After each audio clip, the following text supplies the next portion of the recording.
Welcome to another episode of Business Focus Live with me, John, where we talk about business related topics as well as news from here and around the world. If you're new to this channel, don't forget to subscribe and let's get started.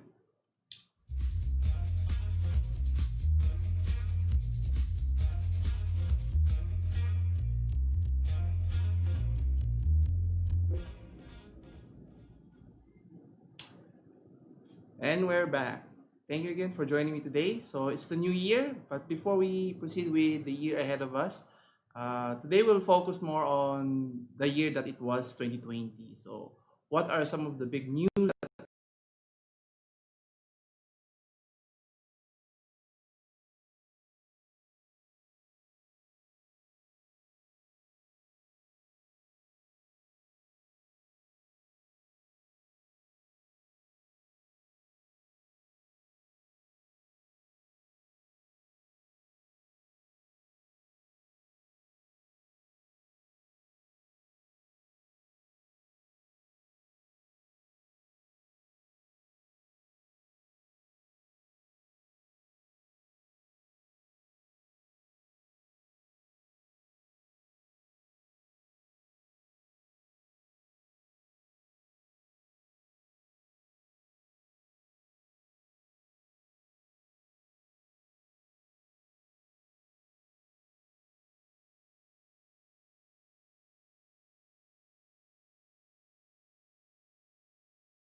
Think there was involvement with 57 such persons, namely make creating fictitious accounts, that there was paper trail stating that the persons involved, Ian Marcellus, was present in the Philippines, but there was no proof of such involvement. But you know, I think several financial institutions were involved, namely BPI. I think BDO was involved in this case also.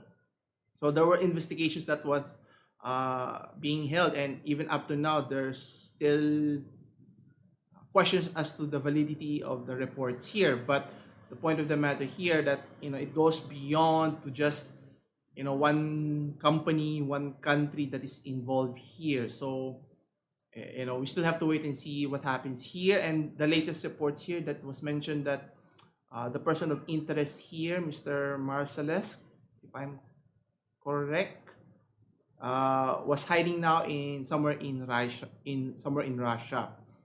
So we still have to wait and see how this will pan out. So apart from the Wirecard scandal, the company Huawei was a big story here in terms of we all know Huawei for the makers of the smartphones, for the Huawei Mate series, as well as their laptops and even tablets. They were poised to take over or surpass Samsung for being the number one mobile provider or maker in the world. But suddenly everything changed all of a sudden due to the fact of safety or security concerns which stem from the trade what do you call this, trade war between China and the United States, wherein President Trump banned all equipments as well as technologies going towards Huawei company. So meaning they are not able to use the technology such as using Google Play, as well as using processor chips that was made with American companies here. Now, what can those do? What can Huawei do now? Obviously, with those limitations has hampered their growth and their expansion worldwide. It's not just that, but with the technology of putting infrastructure for the 5G technology is to name a few. So obviously this has dramatically significantly affected their bottom line here. So let's see here. Yeah. So as mentioned, the timeline when Huawei was banned, started when way back in 2019 when the company was under fire from the United States government, calling it the Huawei ban. As mentioned, this is an ongoing battle that has forced Huawei to drastically change its business practices. Obviously, not being able to have access to such technologies can limit one company's growth, especially if they're reliant on such technologies here. So as you can see here, where was it? Yeah. So it started with the Huawei, as mentioned, as one of the largest tech companies or telecommunications company in the world. But despite success, Huawei has dealt with numerous accusations over the years of shady business practices. Obviously, there's no hard proof, but it was mentioned that it's using its products to spy on other nations. Now, whether that's true or not, there hasn't been any proof, solid proof, that backs up those accusations. But nevertheless, the United States sought it to ban the company. So back in May 2019, the United States President Donald Trump announced that Huawei, along with several other companies, are now called the entity list, wherein they will not be able to do business with any organization that operates in the United States. Now, obviously, that doesn't just impact in the United States, but this has also had global repercussion, meaning other countries such as India has banned Chinese companies, apps. So I think it was mentioned here. Where was it? Yeah, so Huawei cannot sell their products anymore in any neighboring regions, in particular in the United States, as mentioned, and in some parts in Europe, so where they're barring any countries from selling not just the smartphones, but as well as the 5G technology, which Huawei is developing, or not developing, but are selling. Anyway, so as mentioned here, so it's not just in the country, but Trump is pushing other European countries to go against Huawei. Obviously, this stems from the battle for the 5G domination worldwide. And obviously, right now, Huawei has been leading in that category wherein they are able to implement their 5G technology in China. So they're trying to increase their share or increase their reach in terms of other nations in other countries to sell their technologies at a substantial rate and so forth. So obviously this doesn't sit well for Trump, where in other countries like in the United States are still lagging behind, as well as in European countries, as well in Japan as well. So question is, what will happen to Huawei in the coming years? Now, based on personal experience here in our country, now Huawei is still able to sell their products here locally, but the problem here is they don't have access to Google Play, which is a common staple in many users that relies on such services, especially if you're trying to download games and different apps and so forth. But uh, there is a workaround for that to download it using third-party software, which is kind of cumbersome for some, but if you're not really into using Google Apps there, then it's a big advantage. But for the majority who relies on Google services, Google Mail, Google Maps, and so forth, and that's a big drawback for many of that. And obviously that hampers the bottom line of Huawei Huawei standing. Now it's not just Huawei that is significantly affected. Another Chinese company that is affected is TikTok, the famous social media app that TikTok is. It all started with the ban in India, where in some 60 Chinese apps, including TikTok, WeChat, and so forth, were banned in India due to the earlier clash that happened between the borders between China and India here. Now, is it because of that, or is it something more due to security problem or security issues that manifest like what the United States has been stating?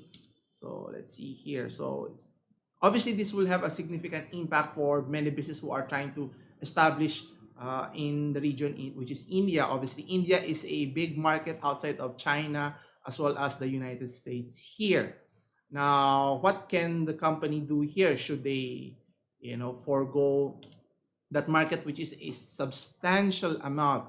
So it's not just Chinese companies are trying to gain a foothold in the Indian region, but as well as other American companies such as Facebook, Google.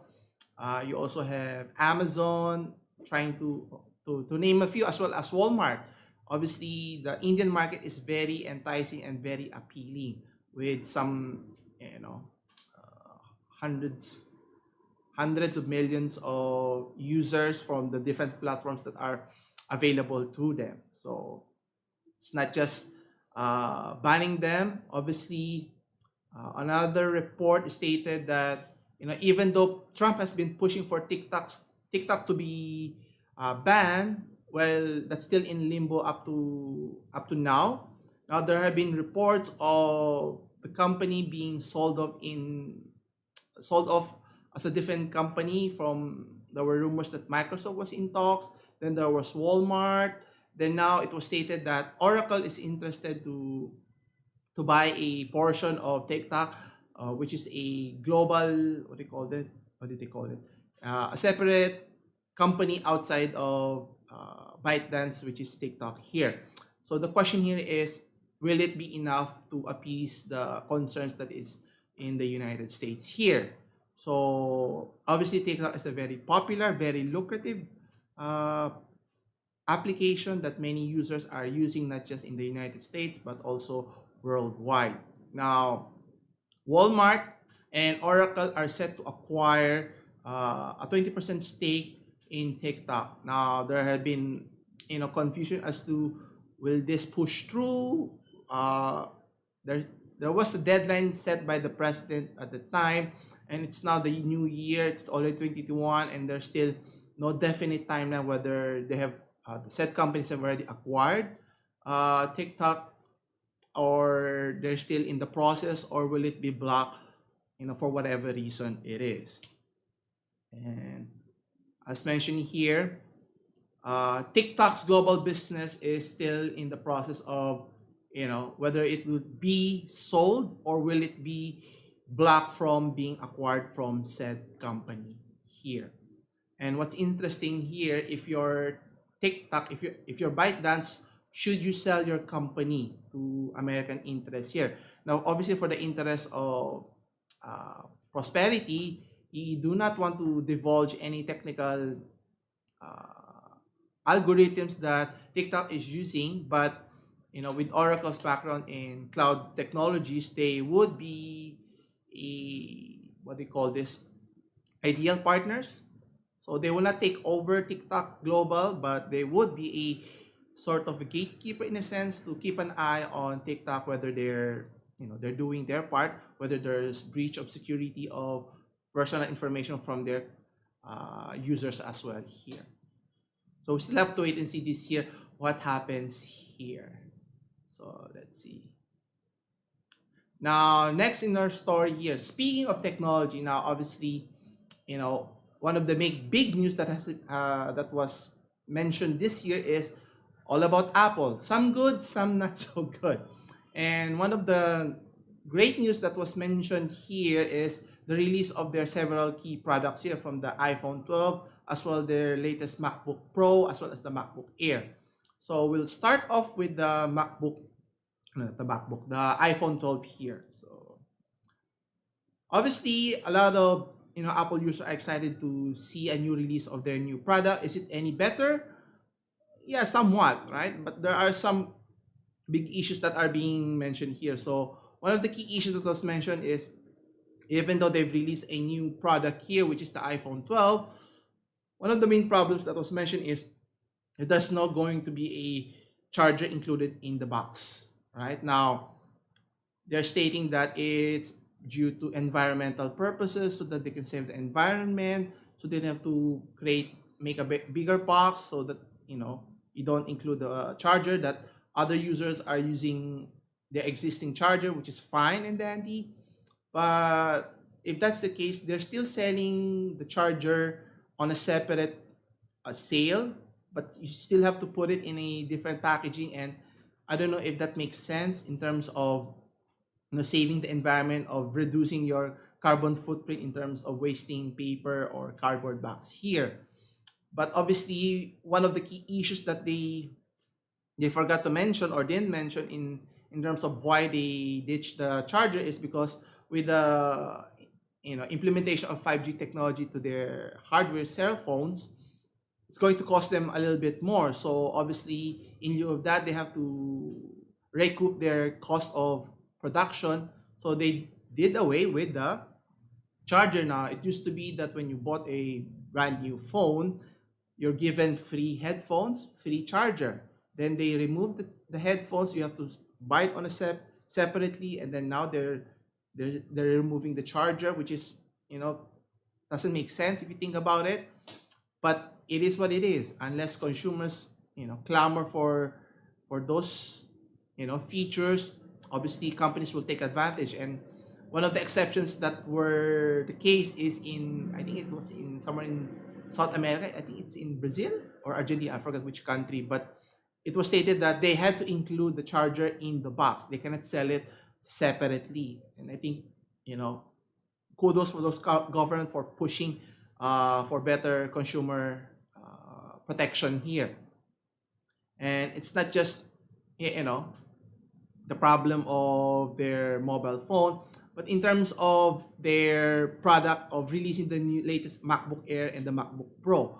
Now, the only difference here is the integration of their own chip. They call it the M1 chip, which is not using any more Intel processor here, which is considered to be lagging behind compared to AMD now, and even with the introduction of the M1 chip for Apple, which is a more superior, better product, which is a compelling case if you're trying to consider buying a new laptop or upgrading your existing laptop or desktop.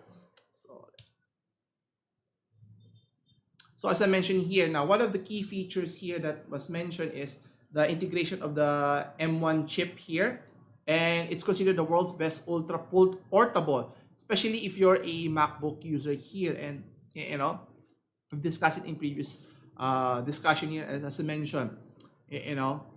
Apple is making a compelling case for a better product, which is the latest iteration here. The M1 Apple is a better product, especially if you're considering a very ultralight laptop. Obviously, the MacBook Air is a better choice because there are very little distinction between the MacBook Air and the MacBook Pro. Now, if you're looking for a longer battery life, I think the MacBook Pro is a better choice here. But for the rest, whether for daily tasks at home or at work or even at school. I think the MacBook Air is more than sufficient for many of us here. Anyway, so it's not just the products that they've released. Now, obviously, the big news here is, the Apple went. I won't say Apple went against. I think it's the other way around. Epic Games, which owns Fortnite, went against Apple with regards to the issue of charging the 30% fee from the different companies that that has different apps that is selling in their app store, in Apple app stores at that. So they're clamoring that say that 30% is too much, for charging too much. So even though Epic Games is a big billion-dollar company, they dwarf in terms of how big of a company that is Apple, that they could do away what Epic is. But obviously one of the main concerns that Epic is stating here is that the issue is what happens to the other companies that are trying to make a living in their platform, that should they be charging 30%? Is 30% an exorbitant fee for simply using their platform? Now, whether that's fair or not, it's up to the government to decide whether it is. Now, obviously, based on previous reports, obviously the government or a judge has ruled against Apple in terms of what do you call this? They are yes, they're restricting access to the platform, which is the Unreal Engine, what Epic Games is using here. Now, obviously, it's not just Epic Games that uses the platform. Other companies, developers are using this to create different games and different apps. Now, obviously, to protect their interests, Judd has stated that Apple cannot block or not let users update or improve their apps there. But for the case of Epic Games, they're still banned up to now. Now, obviously, Epic is a big company. They're still looking ways to go around. I think Stadia is one company that is, finding a way using web browsing as a means to access the games. Now, for those who are not familiar, Google Stadia is another console. I won't say console, but it's another company that is, offering gaming experience at a different level. You don't have to have a high powerful desktop or even console to play your favorite games. You just need to have a desktop or even a laptop or even a, what do you call this, an iPad of sorts or a tablet of any types, and you just need to have access to the servers which is in Google Stadia. Then you can access the games and you can play them anywhere. Now, obviously, it's not as popular as the other consoles like the PlayStation 5 or even the Xbox Series X, or even in the PC realm, but it's still a viable option for many customers. Now, obviously, going back to Apple here, now, should Apple be concerned regarding what happened with their tryst with Epic Games? Obviously, Epic is a small fish in a big pond that is Apple, it is, but we still have to wait and see. Now, obviously, there were concerns also in terms of how Apple treats its developers, uh, especially the small developers. If they have concerns, the customer feedback or the company's feedback is somewhat concerning, whether they are dealing it in the best shape or best possible in a quickly manner, and so to speak. But we'll wait and see how it pans out here. Now, so next we have here, so it's not just Epic Games that Apple is concerning here. So other companies, big multinational companies, I think one of the many companies that we've mentioned here is, the four big tech companies. You have Apple, Google, Amazon, and Facebook, to name a few, are headlining regarding, being sued by the government for the antitrust practices that they do in the market in terms of limiting, not just limiting, but demolishing any uprising from any startup companies and taking full advantage of their market share, technologies, resources to obviously capitalize on generating more revenues, like in the case of Apple, obviously charging 30% fee for the different app makers that are in the App Store. Same goes for Google Store, and then which we'll talk about now is about Amazon. Now, obviously, Amazon is one of the big winners of this past year, despite the turmoil or the pandemic that is happening and is still happening still. The sales that they've generated is is record breaking. That's keyword here. So Amazon delivered billions of items during record breaking holidays, which makes sense. Obviously, people are stuck at home. People still trying to continue their way of life. How do they buy their products? Obviously, e-commerce platform is reaping the benefits as of today. But the question here is, at what cost? Obviously, in order to cope up with the increase in demand, obviously they have to hire more people. But the question is the workplace safe, which is one of the key issues that was being raised here in terms of how safe is the workplace here. And there were reports that many of the employees were going on strike regarding the safety of their workplace. And what is what is Amazon doing here? Well, not so well.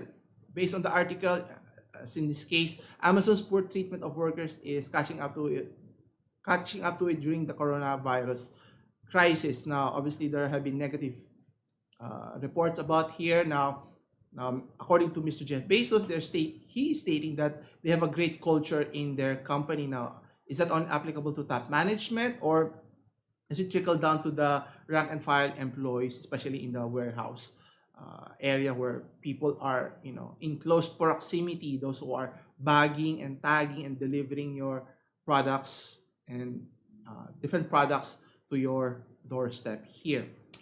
And obviously, if many of your employees are, making an issue, then I think the company should do something about it. It's not just to what do you call this, to stop them from making said reports or defaming them or using the PR department to to what do you call this, to do harm in terms of their image. Is why not try to solve the problem? I think Amazon has more than enough resources to do the necessary changes, make sure the facility is safe, make people comfortable in their workplace. That at the end of the day, Amazon will still reap millions of billions of dollars in terms of revenue. Which leads us to the next part. Another issue that was mentioned, I think, was it's not just the employee side, but also in terms of the seller side. That many of their products that are being sold in their platform are, some are authentic, some are not so authentic. But the question is, how come the company is allowing them to proliferate, which leads to us to another part. There are many reviewers that are selling their fake review just to generate income to benefit themselves, which obviously have a negative effect on the company, which is Amazon here. So why is it so difficult for the company that keeps track of data of all the consumers there, as well as the companies that sells in their platform? They're having a difficult time, you know, controlling or stopping the proliferation of counterfeit products in their platform. Now, obviously, Amazon has a long ways to go in that department. Hopefully, they can find some ways to rectify that and improve in their relationship. You know, but it's still the big giant that is Amazon here. Anyway, so next is the big story in the gaming industry. I'm sure many of you, even though if you're not a gamer per se, you've been hearing all the news that is Cyberpunk 2077. Now, for those who are not familiar, it's a big game developer from CD Projekt Red, which are famous for creating the game of the Witcher series, or the Witcher 3, which was the latest one. They've been recognized as one of the best companies in terms of providing games and entertainment, and how they treat their consumers, and targeting how Bethesda is the enemy and they're the good guys here. Well, the game that is Cyberpunk here has been hyped up for almost a decade, right? I think 8 years ago, wherein they introduced or they marketed that they're going to release a new game, which is Cyberpunk 2077. Now, for all the years that they've been hyping their game, which is, kudos for their marketing department. Obviously, there's pressure to provide a stellar game. Otherwise, anything less than stellar, people would be disappointed and be clamoring for their heads, which is lead us to the point here that, you know the game that is Cyberpunk is a flawed game in that in such that, with all the hypes of how beautiful the game is, but if you're in a console, if you own a console, whether it's Xbox or the PS4 or the current gen console, you are going to have a terrible time playing the game. Terrible time, whether it's buggy, it crashes, it doesn't run as prescribed in their, what do you call this, as prescribed. So you expect 30 frames per second, that will not happen. It dips down to almost 10 to somewhere in the tens or teens. So you'll have a terrible experience, which they've been touting that it would run well in current as well as next gen consoles. But for the sad fact is their game is more suited for next gen consoles or even higher end specifically, which is for PC gamers, right? And for all of this, is whose fault is it? Is it the gamer's fault? Is it the developer's fault? Or is it the management who decided to release the game at this terrible stage? Anyway, so before we continue, so as mentioned in the report here, so despite all the hoopla, all the negative feedback that is Cyberpunk 2077, you know, for the pre-order sales alone, they have already generated, they have already covers their entire development cost and marketing cost for the past 8 years. So you could just imagine, the tremendous job they have done. But the question is the game as advertised? Now, obviously they've done some hocus pocus in the sense that they gave free games for reviewers to test out the game, but they only did that for the PC versions, not for the console versions, and they strategically did so by not by accident, but by choice, because they know that the console versions are flawed, and they still pursued it. Now, earlier there was mentioned that for the Xbox game, I don't know if you're familiar of the Halo series, they were supposed to be launched at the same time as the console was released, but they pushed back because of the negative feedback they saw from the viewers, that the gamers saw that how unpolished or unfinished the game it is. So what they did was they pushed it for a year, which is later, end of this year, 2021, before they're going to release Halo Infinite. I think that's the title. I forgot what title this is. Anyway, going back. But for Cyberpunk, they've been pushing that they were supposed to launch it by 2020 April, but they pushed it and pushed it all the way to December. Now, is it coincidence that they pushed it by December so that it coincides with the Christmas holiday, so they would maximize the revenue that they could generate here? They could waited a few months or a year later to make sure that the game is polished. Or there were other suggestions that maybe they should have released the PC version first and then waited a few more months once the game is ready to be launched for the other consoles or other platforms here. But obviously they did neither, because at the end of the day, it's all about the bottom line here. And obviously the gamers are at the uproar with regards to how the game has been launched in spectacular fashion. And obviously gamers are clamoring for refunds if that's the case, but try to get a refund from the different consoles. It's easier if it's in PC for Steam, but typically for Sony, you'll have a difficult time of getting a refund here. But in a twist of fate, what's interesting here is, you are able to get a refund from Sony PlayStation here, wherein they stated that they're going to blacklist or stop listing it in their platform and refund all the games, all the people who bought the game here. But which is kind of ironic. Obviously, gamers are still holding on to their game because out of the gate, there were reported 8 million pre-order, 8 million sales of the game itself. And then with the refund and everything, it still increased significantly from 8 million to 13 million sales worldwide. So which just goes to show that, with the refund issue and everything, there's still a majority of gamers who still are holding onto the game, expecting a better experience, waiting for the updates. But again, it goes back to the point here. It used to be when you release a game, it's already full in terms of focusing on the gameplay itself, whether it's a good game or a great game or a bad game. Now we're considering, they release a game, thanks Bethesda, they'll release a terrible game and then they'll just put patches and patches so that, that the game will be in time, a better game, so to speak. If you're okay with that, you can just imagine if that were the case for a smartphone, a laptop, or even a vehicle at that. They would release an unfinished product. There are some bugs in that product, and then they ask you to pay for full price. I don't think anyone would agree with that one. It's only the case in the gaming industry here, which is becoming a norm here, which is, it's a bad sign here unless customers or gamers realize this. There's a small inroads from the gaming industry of pushing, not just a terrible game, which we'll go to the next discussion, which is EA, right?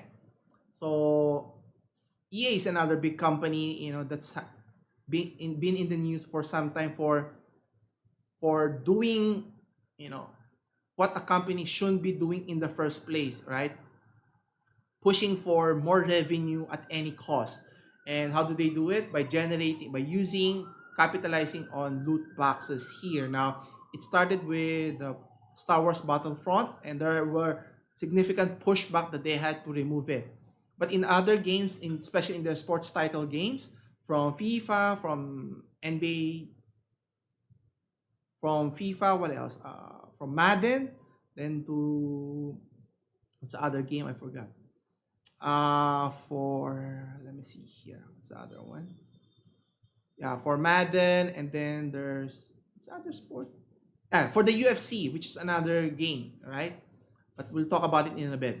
So for loot boxes, now many researchers have already stated that loot boxes are considered gambling, but EA stating otherwise, but they have no proof of stating that it is not gambling. It is just a mechanism that it should be the responsibility of the parents. But how can the parents know if there's gambling in it if you're advertising it for everyone to play it? If it's gambling, then it should be advertised for mature audiences. Now, obviously, a sports title is not considered a mature game. It's not just on the publisher that's its fault here. The publisher, the industry, the gaming industry, who regulates it, who advertises, who promotes it as a for a E for everyone, and then obviously it's up to the government to catch up to the technology, which is, is the game considered a gambling or not? Now in Australia, it's research has been stated that loot boxes are considered gambling and has a significant effect to a young mind. Wherein obviously, if you are hooked in terms of playing the game, trying to improve your status, so you try to buy more cards, or whether it's cards or it's other mechanisms, how are you going to pay for that? You're using your parents' money, in this case, getting their credit card, and then using all of the money that you have, that the parents have, and the parents will be surprised. Can they block it out if they were to find out that the kids were tricked into buying such games? So is the kid at fault here? Is it the parents, or is it the game itself, or is it everyone's responsibility here? And it's a big issue that it's not going to go away here, and it's not just the revenue that is that's very appealing or very enticing here, but the ethical side. Now, in other countries like in Europe, some countries have already deemed, is it Bulgaria? I forgot which European nation has already stated that the loot boxes is equivalent to gambling, and they have banned it. And if EA is still going to continue pursuing this line of product, they will be held accountable as to a gambling establishment here. So it's not just the loot boxes that's being the main issue here. Another issue that's being stated here is the game of UFC. Now, for those who are not familiar, they own the not the platform. They own the rights to publish the game of UFC. Now, if you're playing the game, which you have already purchased full price, whether it's $60 or $70, guess what happens when you're playing during the game? You will be seeing advertisements, which is typically akin when you download the free game mobile games through your phones. Now it's understandable that there are advertisements for free games, but on the other hand, if you bought a game full price, you expect it to be ad free, which is the norm here, right? Unless you're watching TV, cable TV, or you're watching any platform that, or even in YouTube, right? You're watching it for free, then they have the right to advertise in the video itself and so forth. But in the case of games here, right, you already paid for the game, you want to enjoy the game, and it's so blatant that you can see it while you're playing it. So you can see it here. So in the middle of a screen, I think in between the cutscene when you're trying to start a game here, and you can see that they'll advertise point blank. It's not just a very small footprint, it's a very big illustration. So you can see Amazon original The Boys, right?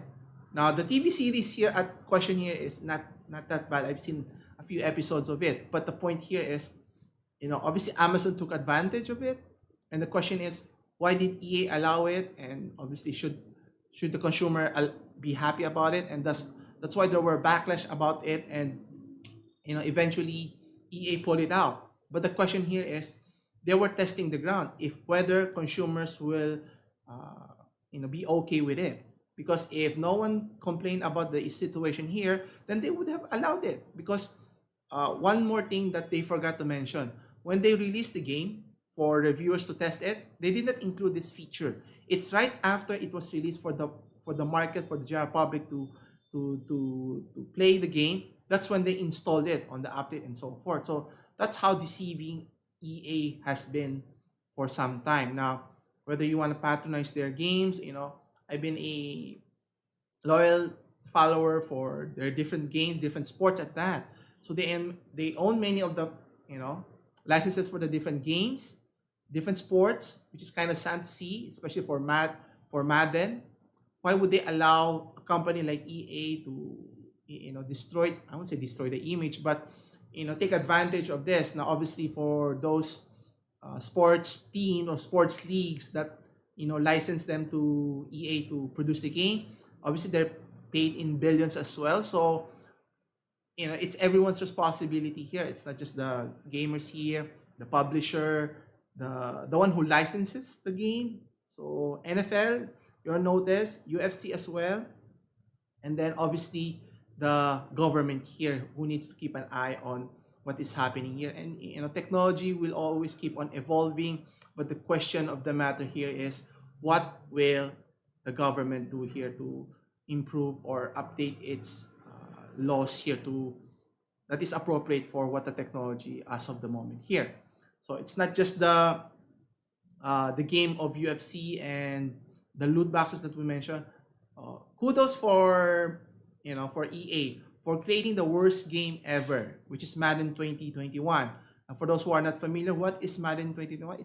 It's a football game, American football game at that, wherein they created games, which is one thing, but creating a game that is recycled from the previous year, which is terrible as it is, and to blatantly showcase it in the latest game, where they copy and pasted different features from the previous year and then pasted it on the current year, current game. So you can see in some parts in their game, which is highlighted by other YouTubers, wherein you could see the game from that game Madden 2021 posted 2020 year from the previous year, and the game itself sucks, right? There's bugs, glitches, and then the game it hasn't improved for some time. And for me, I used to play Madden, heavily when I was younger, and I was excited to play it year in and year out. But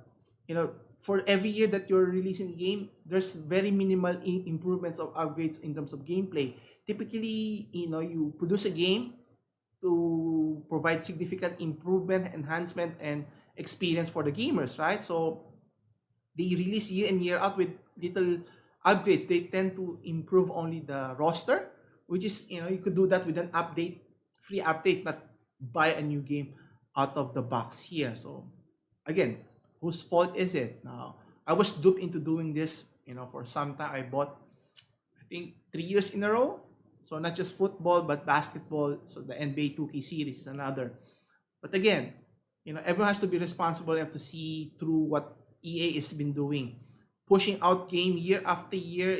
With they should have released sport titles not every year, maybe 2 3 years at a time, so that they can make significant improvements in the technologies in terms of gameplay, not just enhancing the visuals of you know enticing play people to buy the game, whether it's the cover is Messi or is it Ronaldo and so forth. And we deserve a better gaming experience, and ES has been taking advantage for many years, and obviously they're only answerable to the shareholders. And if they generate revenue at any expense, does it matter? That's the question. And at the end of the day, unless it affects the image of EA and how the investor sees them, I guess that will never change for the foreseeable time. That's why I have stopped, supporting EA games in general here. Anyway, for our last story here, so something more upbeat, less of the complaining here.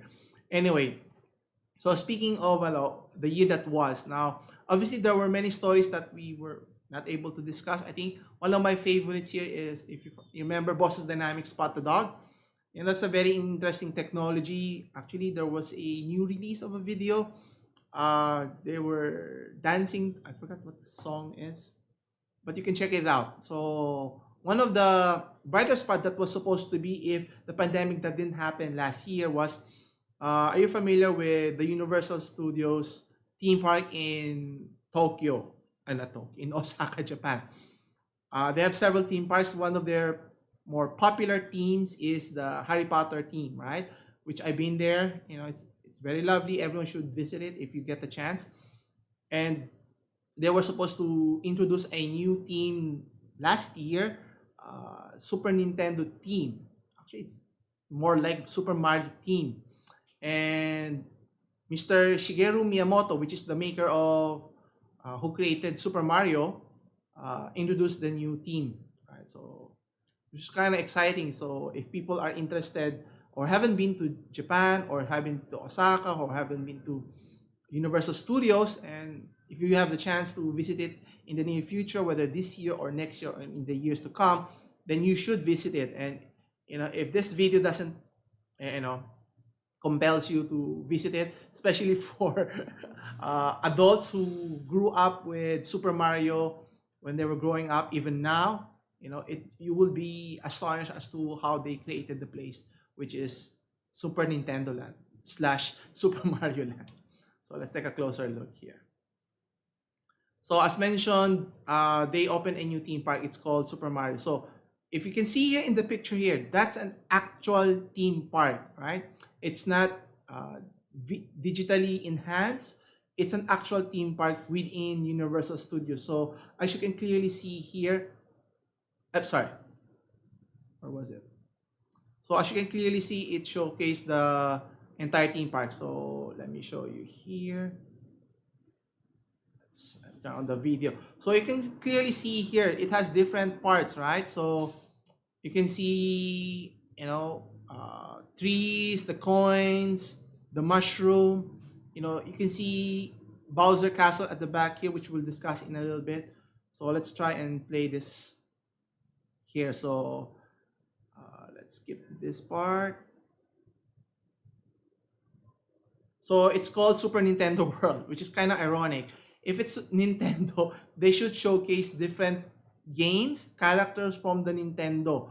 But in this case, they only showcased Mario here, unless they're going to change the team from time to time, which I hope they don't do that. They would add more rather than change the existing team here. So for the Nintendo World, which focuses only on Super Mario team here. So let's see the next part. So you can see here, wow, that's so they've showcased this before. There were bits and pieces, so you can see there were coins, Goombas, the flags, even Yoshi. So you can just imagine, from the ground looking up, you're surrounded by Mario team all over the places here. So, if you're a kid or kid at heart, you'll enjoy visiting these places. And when Mr. Miyamoto was touring it, I was surprised to see how accurate they in terms of the color palette. Like you can see the greens, the browns, and the the question mark here, and even the power button here. So let's move forward. Oh yeah. So you can also see here showcasing the power button. Now, you mentioned here on the side the power button that I think they have the wristband here, so kids can enjoy visiting the different places, and similar to how the Harry Potter team works, you can use the one in different places, so you'll get a different experience, a more intimate experience, similar to when you're here in Super Mario team, Super Nintendo World here. So next part here, yeah. So they also have a obviously the typical souvenir shop that they call it the One Up Factory. So people could buy different products here. Obviously Mario at that, and Luigi, and they also have what else? Where is it? There you go. They also have a coffee shop calling Kinopio's Cafe. So you could eat here during your visit in the team here. And then finally, the most interesting part here is the castle itself. So I want to show. There you go. So I want to showcase the castle here. Now there's a right here. Uh, I want to showcase what's inside here. But what's interesting here is this is the main showcase for the theme park here, which is for people to whatever the ride it is. So it completes the enjoyment of being in Super Mario World or Super Nintendo World here. And for me, I have kids here, so when they see this, they were excited that they wanted to visit the place. Hopefully, we can visit it in the very near future. And for many of you, if you have a chance, you should visit it, but you should plan ahead, especially if everything goes back to normal. People would be visiting again abroad. You know, if you visit the Universal Studios theme park in Osaka, it's typically jam packed, so you want to plan ahead. Anyway, I think that concludes for our year-end review. Now there were a lot of news that happened last year, and obviously that's not going to stop this year. So we'll cover more in the weeks ahead. So thank you again for joining me today. So if you have any questions, leave your comments down below. All the topics discussed today, I'll leave in the description below. As always, thanks for watching. I'll see you again next week, same time, same channel. Happy New Year, everyone. Bye.